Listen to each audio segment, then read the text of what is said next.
Naghahatid ang aktor na si Daniel Padilla sa Surigao kasama ang kapatid nitong babae. Makikita din na masaya at nag-enjoy ang aktor sa kanyang single life. At nakipag-jamming pa nga si Daniel Padilla sa isang bar sa Surigao.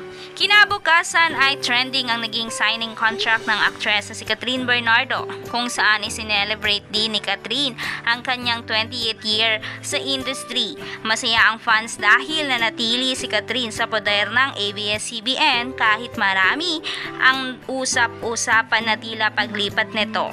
Ayon kay Catherine ay tinupad niya lamang ang binitawan nitong promise sa kumpanyang minamahal niya.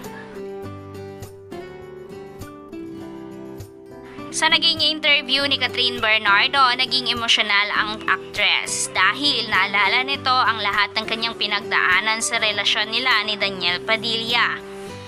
Naging kontrobersyal ang hiwalayan ng Katniel dahil marami ang naglabasang revelasyon sa tunay na dahilan ng kanilang hiwalayan. Isa na dito ay ang paulit-ulit di umanong panloloko ni Daniel Padilla kay Catherine Bernardo. Kaya naman mas pinili ni Catherine na piliin ang kanyang sarili at bitawan na ang relasyon kay Daniel Padilla.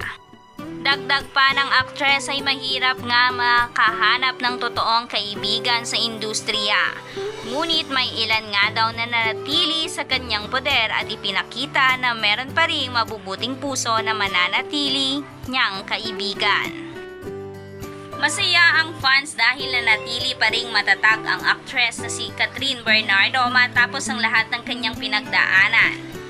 Ngunit sa kabilang banda, tila malungkot at dismayado naman si Daniel Padilla sa naging pahayag ni Catherine Bernardo dahil tuluyan na nga daw iniwan sa ere si Daniel ni Catherine dahil sa naging contract signing ay tila walang bakas ni Daniel Padilla kahit BTR. Kayo mga ka-chismis trend, ano ang opinion nyo sa usapin na ito? Tuluyan na nga bang iiwan ni Catherine Bernardo si Daniel Padilla at buburahin niya na ito sa kanyang buhay? Comment down below, and if you like this video, please subscribe my YouTube channel and click the notification bell para mas updated ka ka-chismis trend. Thank you for watching!